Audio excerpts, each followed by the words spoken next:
Hi, I'm Iain Portalupi and welcome back to the Northland workshop. Today we're going to build this country pine lamp table. It's perfect for putting a lamp on the top, some books in the middle shelf right here, and random things in these two drawers.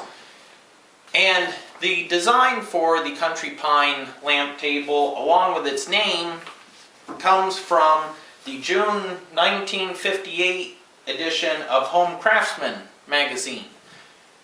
Last July, I was at a flea market and I bought a stack of these things going from 1938 to 1962 for $5 because I promised the guy that I'd make some of the projects in here. So this is the first of these projects. Now the overall design comes from the book and the overall look comes from the printed designs. However, the construction details are pretty much all new. I went with dovetail drawers and a rabbeted wood bottom instead of the glued and nailed drawers in the magazine. The shelf is dadoed into the sides instead of just glued and nailed. The back is actually two boards that are shiplapped together to allow for expansion and contraction as the humidity changes, and that is the recurring theme of this entire build, is building in such a way that it can expand and contract with changes in humidity. Something that the plans, as good as they are in the magazine, did not take into account. So I have a feeling that the ones built from these plans probably split over time, but this one shouldn't, because we're going to take special care to make sure things can move the way they need to move, yet the miters stay tight, the drawers stay together, everything should be good so that this can someday become an antique. So let's get started building the pine lamp table. This lamp table has a top and a shelf, and I'd really like to make that out of one big board because I think it'll look a little nicer than a glue up. And I found this board and I really like it. It's big enough that I can get the full shelf out of this thing. The issue is it is severely cupped. There's about a 1/4 of an inch gap down here, and if I just jam this thing through the thickness planer and get that out of there, the problem is it's only going to be about a 1/2 inch thick by the time I'm done. So I need a different way to get this cup out of here besides just planing it. So what I want to do is find the location where the cup is the most severe, which looks like it's right about in here. And so I'm going to mark that location, spin the board around, and eyeball here, and that looks like it's right about here. So I'm looking for the biggest gap between the bottom of this board and the workbench. Now I'm going to take the straight edge and connect the dots with those two marks right there and there. And what this is going to do is give me a line to follow on the bandsaw. Right there. The bandsaw or a handheld jigsaw, or for that matter just a plain old hand rip saw, are the only tools I would trust to make this cut, because when you have a board this cupped, there's a lot of internal stress on this thing, and if I tried to rip this with either a table saw or a radial arm saw, there's a really good chance it's going to kick back at me. The other issue I have is this line isn't parallel to either edge. It just follows the crown of the board, so I can't use something with a rip fence, and I don't want to rip it with something with a circular blade without a rip fence, because that's just a recipe for kickback. So bandsaw it is. As you can see, I was able to squash the cup out of it, but I've got a new issue. There's a gap down here, and if I was to just glue this piece back together the way it is, you can see when the edges line up, the cup comes back. So what I need to do is to joint that edge to be 90 degrees to this face. Now you'll also notice there's a little bit of a cup in this board, so I'm going to face joint this board and this board on the jointer to make them flat on the bottom. That'll give me a flat reference surface when I take this thing over to the planer. This is a 6-inch joiner, and this half of the board is a little bit over 6 inches wide. Because of that, I had to take the guard off this thing, so I have to be extra careful because there is no guard. The other thing I want to be aware of is I want to make sure I plane the right side.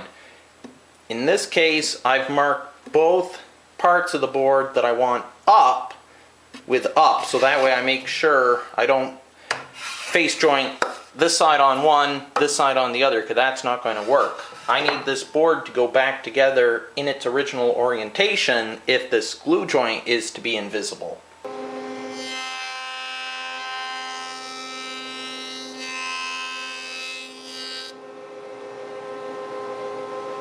I've reinstalled the guard at this point because I'm ready to edge joint this board, and I want to make sure that the freshly face jointed edge is up against the fence, so that way I make this edge 90 degrees to that.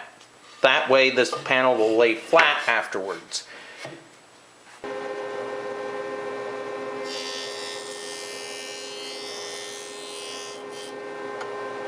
Okay, it's time for the moment of truth. Let's see how we did.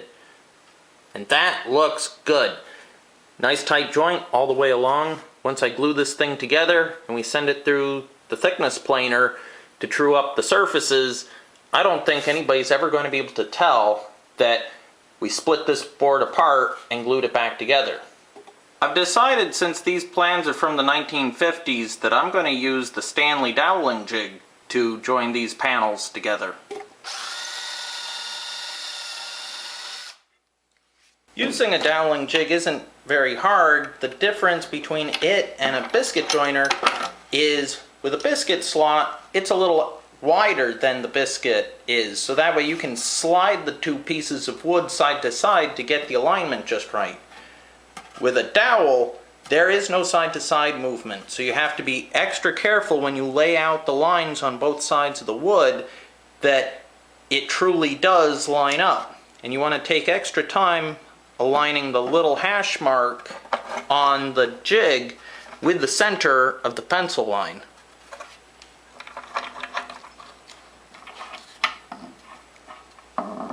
Once you have it lined up, then all you need is the correct size drill bit and a stop collar, and you can drill as many dowel holes as you want. With a thin layer of glue on the joint and some glue on each one of the dowels, I am ready to go ahead and put this panel together.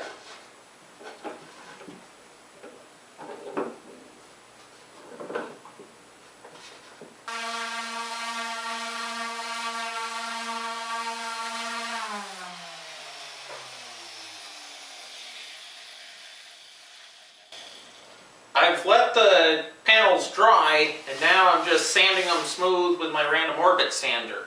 The dowels did a pretty good job keeping everything lined up, but for an absolute perfect match, the only way to do that is to sand. With one edge jointed nice and straight, I can now rip the sides of the lamp table to width on the table saw.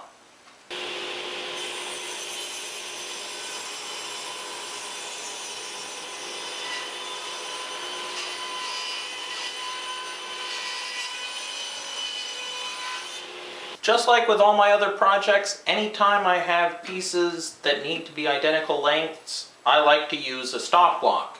And I've got one set up to cut both sides of this lamp table to the exact same length using my trusty Ray alarm saw.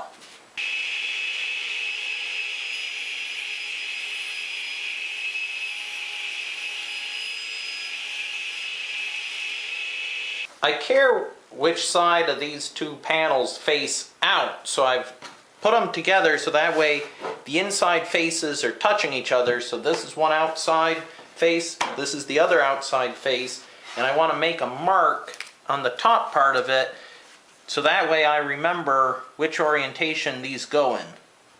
So by making that little triangle right there, now I know they have to go this way.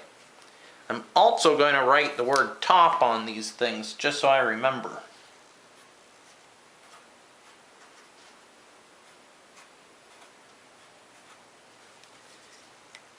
Okay, again, I want to make sure I have book matched sides. If I put a dado on the wrong side, it's really going to mess things up once I cut the curve in the front of this.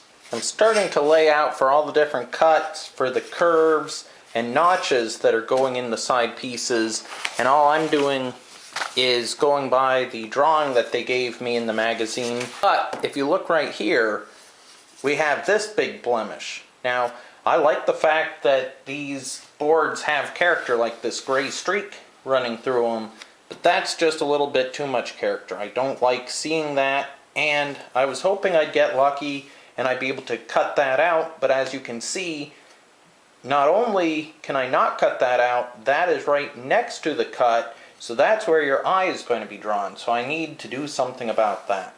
So to fix the excess character we have right here, I'm going to use a patch known as a dutchman, and that's a very traditional way of fixing imperfections in a piece of wood. Back in the day, it was cut out with a chisel and a whole lot of time and patience, but today we have power tools. And what I've done is I've cut out this template in the shape of a bow tie type thing, and you'll notice nothing is symmetrical on it. I went out of my way to make sure I didn't have super straight edges or 90-degree angles, and that's so it has a little extra character. There's no confusing this with some sort of computerized cutting. So I've got this template, I've centered it over the defect, now I need some way to cut it out. And so I've outfitted my plunge router with a special collar. And this collar is actually removable, and there's an inner collar to it. This outer collar is used for removing the wood in the workpiece that's going to get the other piece set down into it. So first what I want to do is route out the entire area in this template.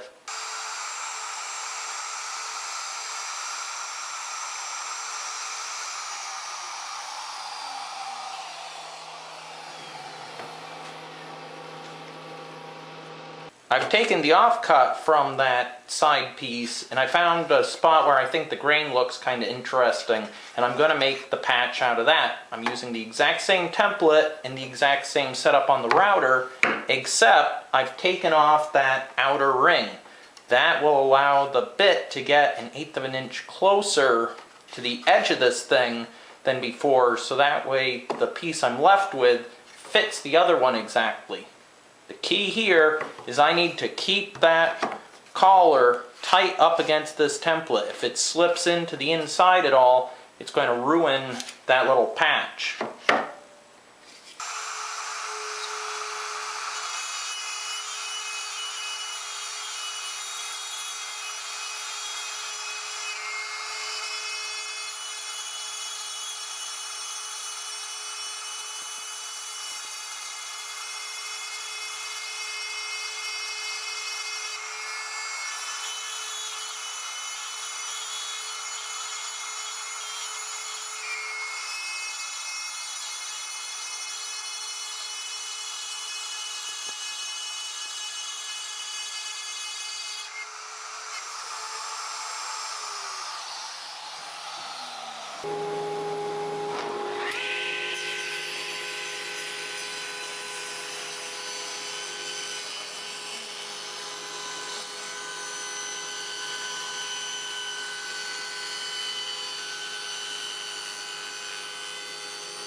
With a thin layer of glue on the dutchman and in the hole, I can go ahead and drive it home.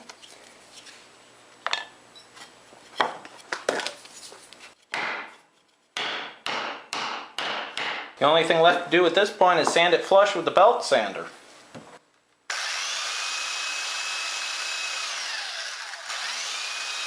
And now it's time to cut out the curve. Now this, at first glance, looks like a perfect thing to cut out on the bandsaw. Except there's an issue. I tried a dry run with it, and there's no way I can make this turn right here because of how this thing is set up. It hits the other side of my bandsaw.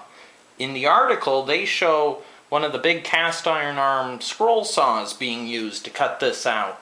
And I have one of those, but it's down in the barn and it needs a motor, so I'm going to use a jigsaw.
So maybe grit sandpaper does a good job cleaning up the curves.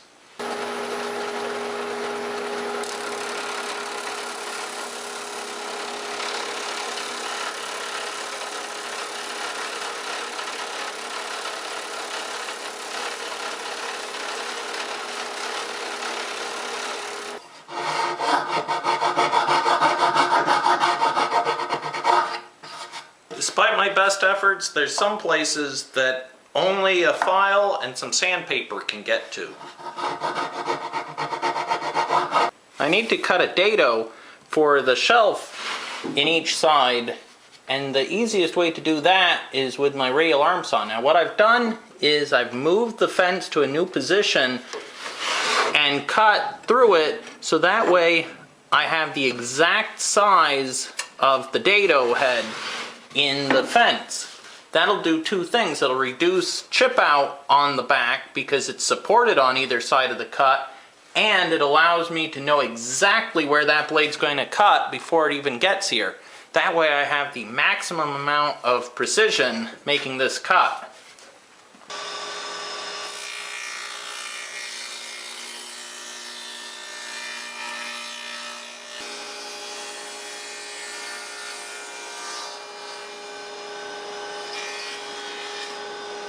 The plans from the magazine call for the backboards to just be nailed and glued to the side pieces, but I don't really like that idea, so I'm going to use the router table with a 3/8 straight cutting bit to make a stopped groove. It needs to be stopped because the back only comes down to 23 inches, and if I continue it all the way along, you're going to see that groove in the back leg.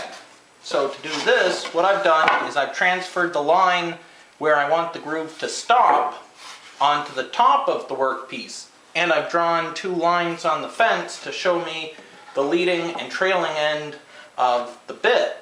Now all I need to do is start the router, slowly lower the workpiece down onto the spinning bit, and push it through, cutting a groove.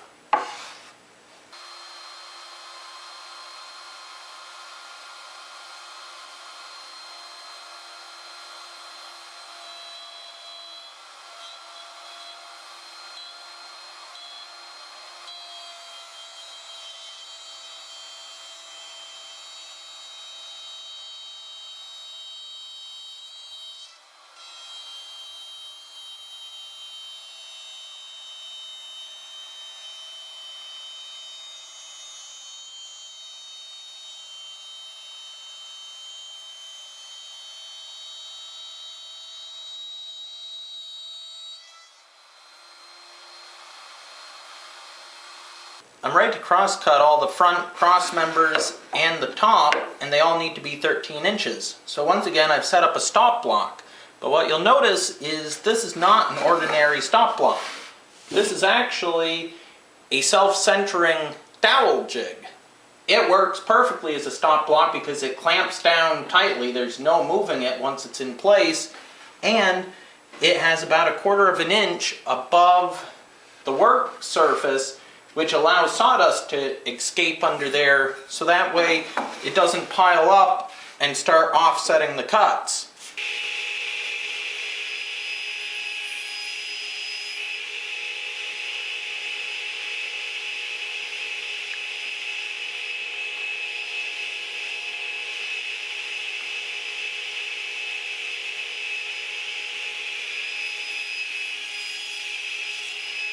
The top of the lamp table gets rabbeted on both edges.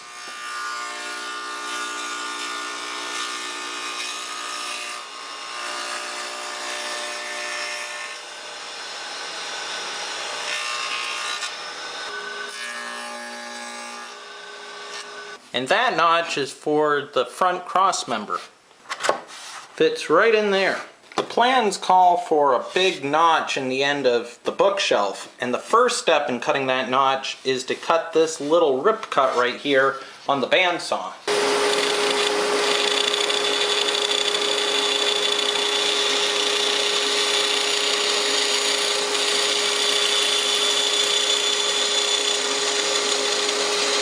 I'll cut out the majority of the notch with the rail arm saw, then I'll complete the cut with the jigsaw.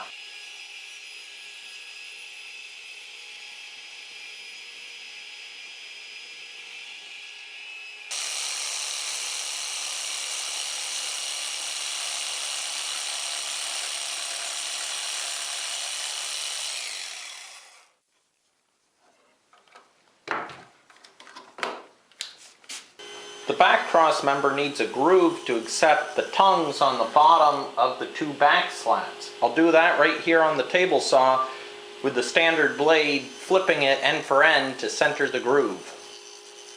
I've clamped a stop block onto my rip fence, and I'm using my miter gauge and the regular saw blade in my table saw to nibble away a notch in the back cross member that'll fit into the dado we routed earlier.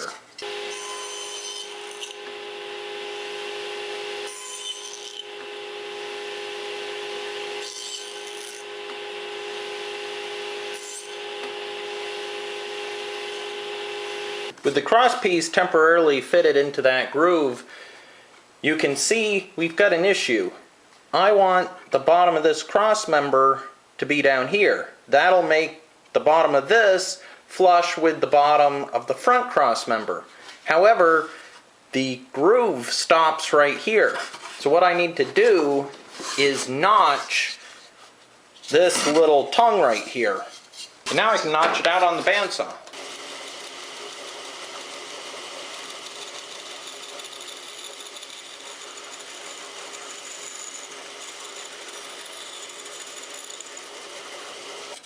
I'm cleaning up the remaining wood left behind the bandsaw, and then I can clip off these corners to fit in that round groove.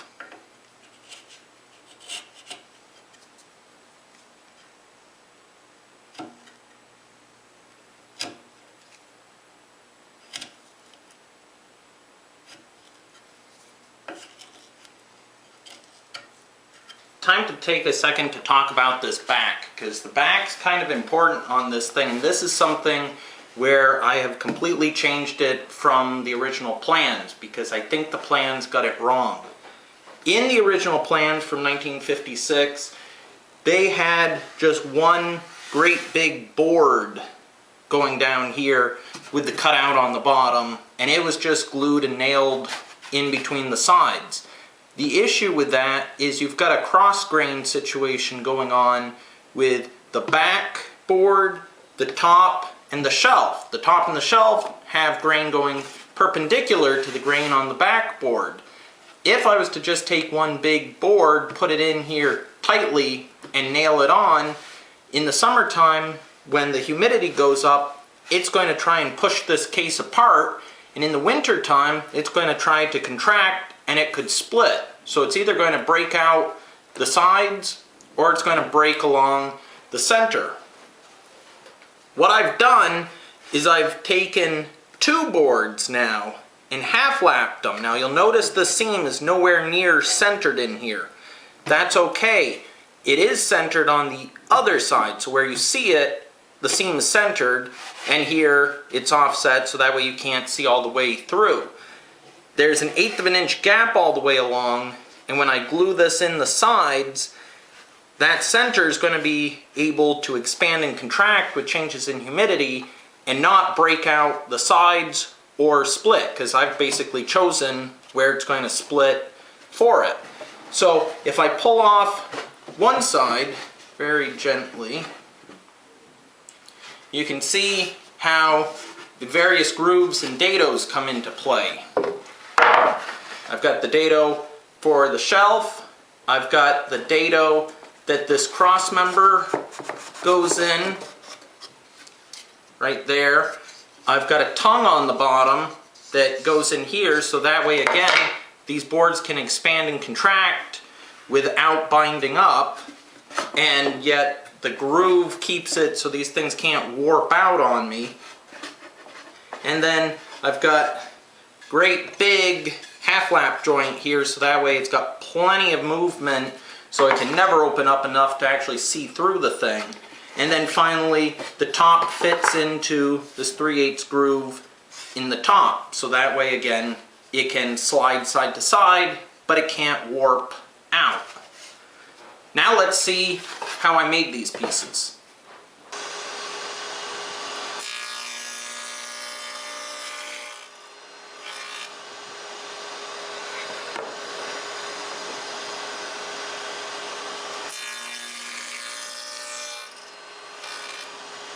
Two quick passes on the real arm saw is all it takes to cut that tongue.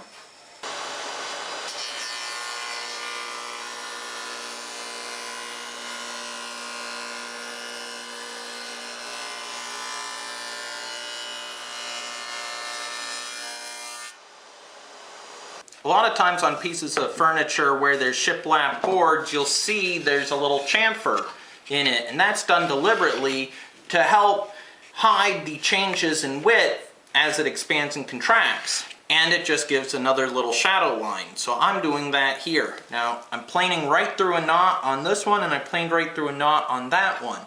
Because of that, I'm using a block plane that has an adjustable throat opening, and I've got that thing tightened up just as much as possible, so that way I have maximum support as the chip comes off the wood to hopefully not chip out. The other thing is I'm making very light cuts with it.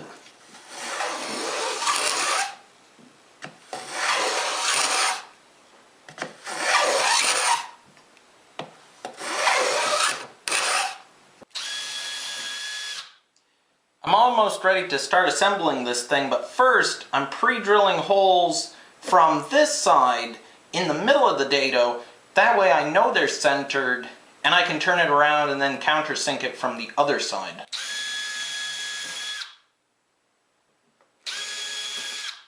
Now I know exactly where they are, I can countersink them from this side.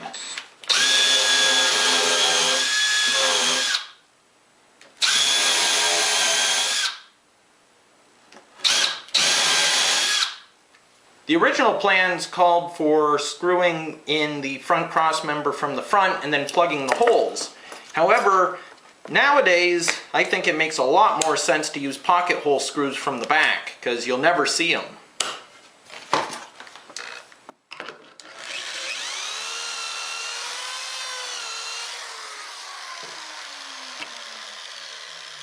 While I'm at it, it would make sense to do the same thing for this front cross member. However, I have an issue. This pocket hole jig has a stop on the front to index it for 3/4 inch wide boards, which is handy, but it gets in the way of this notch because I can't fit this stop down in there. So luckily I have yet another pocket hole jig. This one, I just have to line up the edge with the edge in the notch, make sure it's centered on the notch, and I can clamp it in place.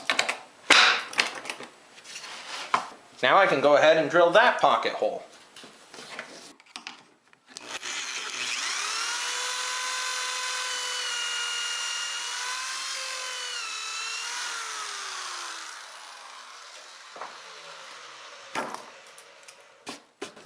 Perfect. Well, now it's time for some assembly. I'll start out putting glue in all the grooves and dados.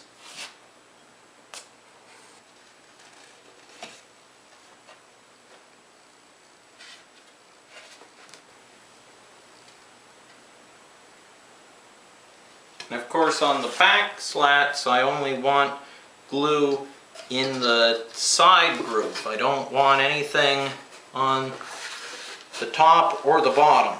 It needs to be able to expand and contract at will.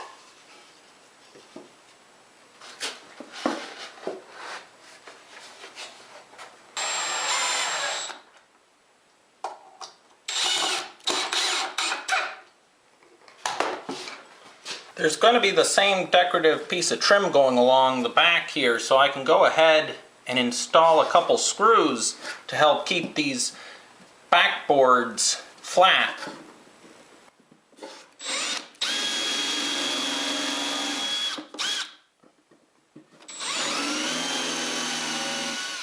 The only tricky part here is I still want it to allow for seasonal movement, so what I'm going to do is take the drill and rock it back and forth as I drill to elongate the hole, and that'll give me enough space for the wood to move around the screw.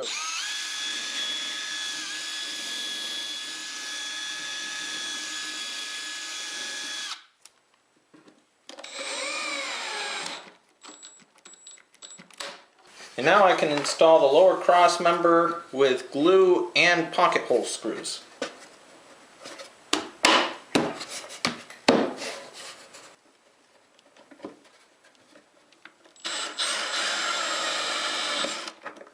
If we take a look at the plans, they call for what they're calling the gallery back and gallery sides to simply be slid down over the edges of the lamp table and glued and nailed on.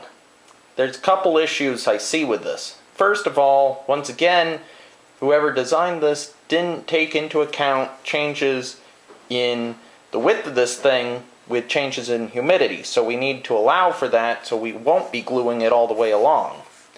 Second thing, and this really isn't an error, it's just a little harder than it needs to be, this thing needs to be set 3/4 of an inch down, but there's no way of indexing it, so I'd have to draw a line, then try to keep it lined up as I nail it on, and that seems kind of difficult. So, to take care of the alignment issue, while I still had the dado set up in the real arm saw, I went ahead and cut a 1/16 inch deep, 3/4 inch wide dado.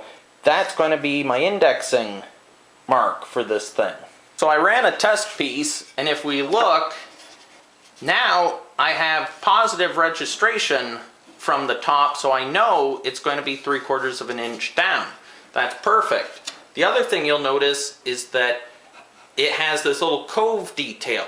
On the original, they just leave this bottom square, and when I held it up there, it just didn't seem finished to me. So I decided it needed something extra, and I came up with this cove detail. Now this cove detail I do over on the shaper with a cove cutting bit.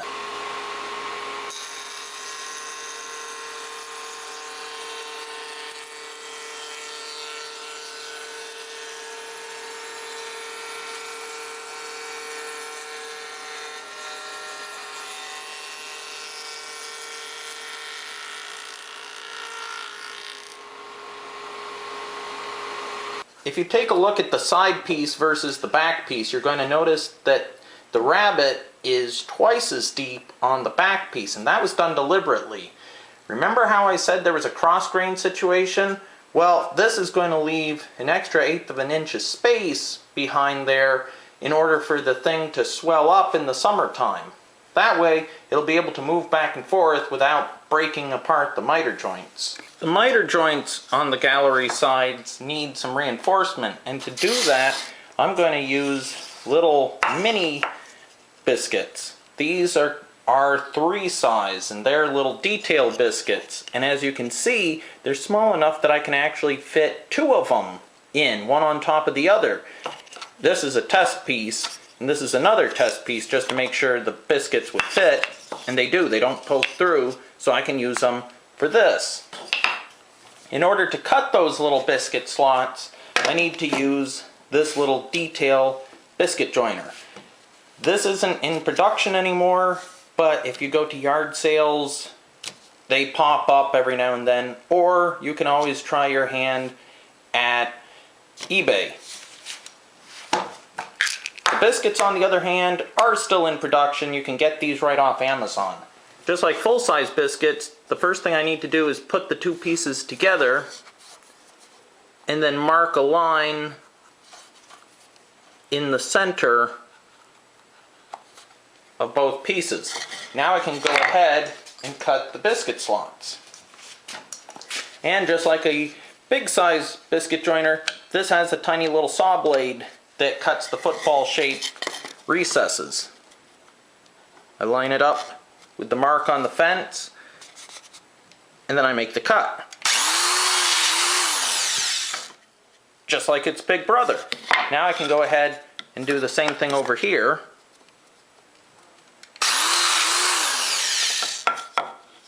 Now what I'll do is actually move the fence down to make the second slot.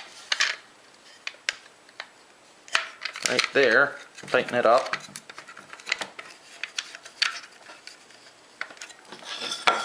And now I can cut the second slot.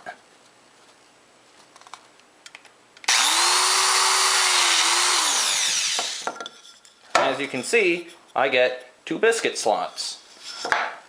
And of course, the final thing I need to do is cut out all the curves. With some glue on the first couple inches of the gallery side, I can go ahead and attach that, and that 1/16 inch deep groove really makes a big difference lining this thing up. Then I'll attach it with some 1.5" brads.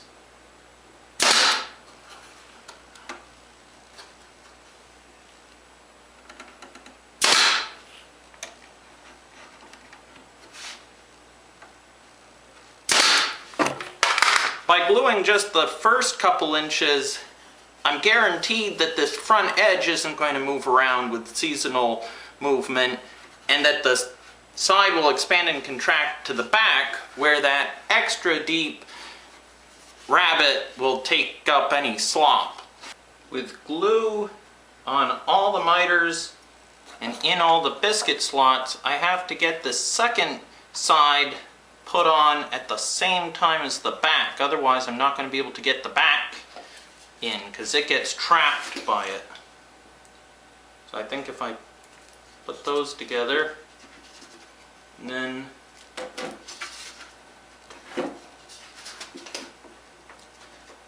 get that put together. I've mitered the piece of trim for the side, and now I'm using it to lay out for the miter on this little overhang right here.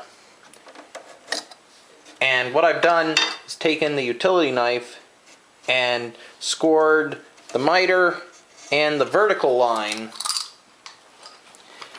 Now I want to take a chisel and just start paring away just a little bit to that line.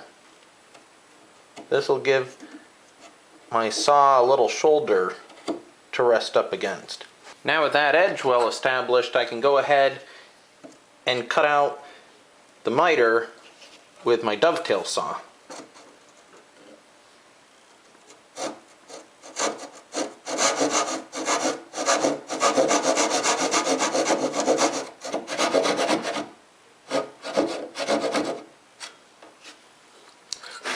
Now I don't want to risk cutting into this corner, so what I'm going to do is take my utility knife, now that I'm pretty close, and I'm just going to score right along that back edge.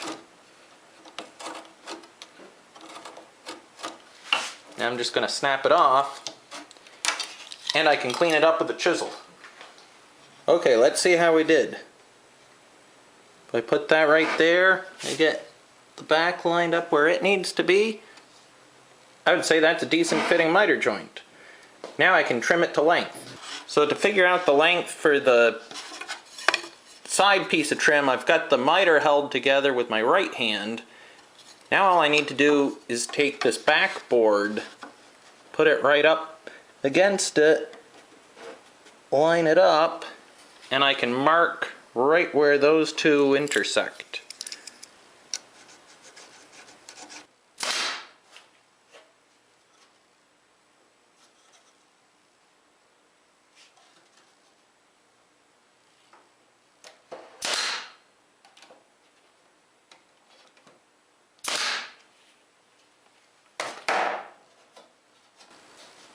There. Now you'll notice I haven't mitered the back of this piece, and that's done deliberately because with this thing glued in place, it's not going to open up, but this whole side can still expand and contract, so by just nailing it here and here, it still has enough give that if it needs to expand in the summertime, it can expand out the back just like the top does. Well, I don't want to put a miter here because if I do and the side expands, when the back slides away from it, it's going to really make a big gap right here. It's going to be a lot less noticeable if I use a butt joint in the back, if it slides a little bit, than if I had a miter. So, miters in the front, butt joints in the back. The drawer support really can't get any easier. Just an 1¼ inch drywall screw to hold it in the middle, and a couple 1-inch brads to keep it from pivoting. I'll do the same thing for the bottom drawer. Typically on pieces of furniture you have a primary wood and a secondary wood. In this case the primary wood for the lamp table is pine. The secondary wood on a piece of furniture is usually a lower cost wood that usually isn't seen. In this case I'm using Douglas fir as the secondary wood. This is going to be the drawer sides, back, and the drawer bottoms. Now why did I choose Douglas fir? Well, it just so happens that I was given a whole bunch of Douglas fir flooring, and it's already 3/4 inch wide. As you can see, I've got to plane it down to get rid of the finish and to clean up the back. So since I'm starting out with 3/4 inch, the biggest I can technically get out of it is 1/2 inch, which is perfect for drawer sides and backs. Then I'm going to plane some down to 3/8 inch to be the drawer bottom.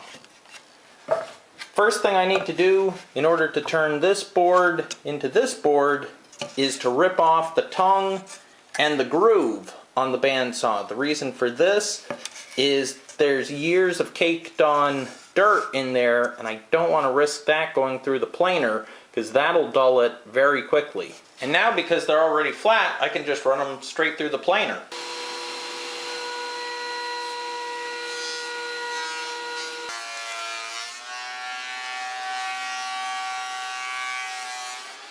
I'm ready to put the work pieces in the dovetail jig. I want to make sure the front of the drawer is upside down, so this is the inside of the drawer front. It faces up. I've marked this corner. This is corner number 1. I want to make sure these marks stay referenced together. I put it up against the stop and I just push it in. Now I take the side, again, corner number 1, the inside of the drawer marked, so I make sure the inside is facing out, and the one on here are on the same sides. Now what I can do is clamp this front workpiece in place, take the actual drawer front, push it tight up against here and tight up against that stop in the side, and lock it down. Now on this jig what that does is it actually picks up the comb and that drawer front a little bit, so I have to come back in, lift up on the drawer side, and then lock it in place. I want to just double check to make sure they're flush, and they are. Both of them are butted up against the stop, and they are. So now, one last check. I want to make sure the tips of these fingers are 1/8 of an inch away from this edge. Sometimes when I lock this thing down, it tips ever so slightly, and I just want to be careful of that. But it's set. Now we can go ahead and route both the pins and the tails on this side of the drawer at the same time. One thing you always have to ask yourself whenever you're working with wood is, what are the special characteristics of this? In this case, Douglas fir tends to splinter out a little bit easier than pine does. So what I want to do is do this whole joint in a climb cut. So normally I would start over here and route from left to right. This time I'm going from right to left in order to give the fiber of the wood maximum support.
Okay, let's see how we did.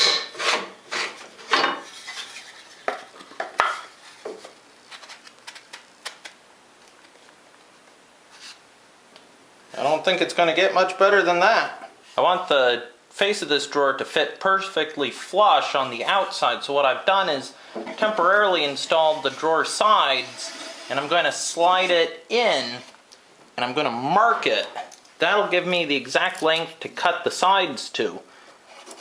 By routing the groove for the bottom in the middle of the lowest socket on the drawer, I know I won't be able to see that groove once I assemble the drawer.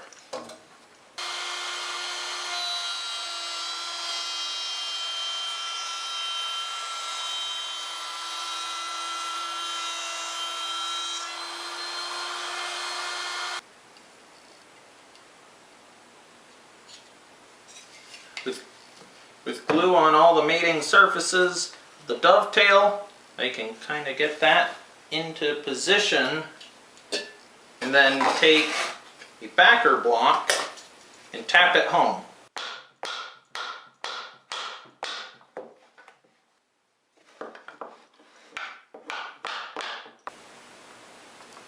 Now I can slide the back into place.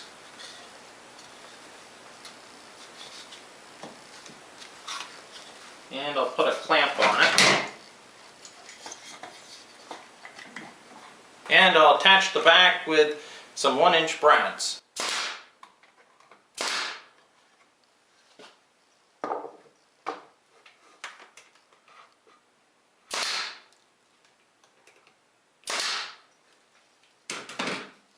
I can go ahead and install the bottom. I just want to be careful that I clean out all the glue from the back part of this groove. The reason for that is I don't want this panel getting trapped in there. This is a solid wood panel and I want it to be able to float. I do, however, want a bead of glue down in the front groove because I want that to stay put. Now I can go ahead and slide the back in place.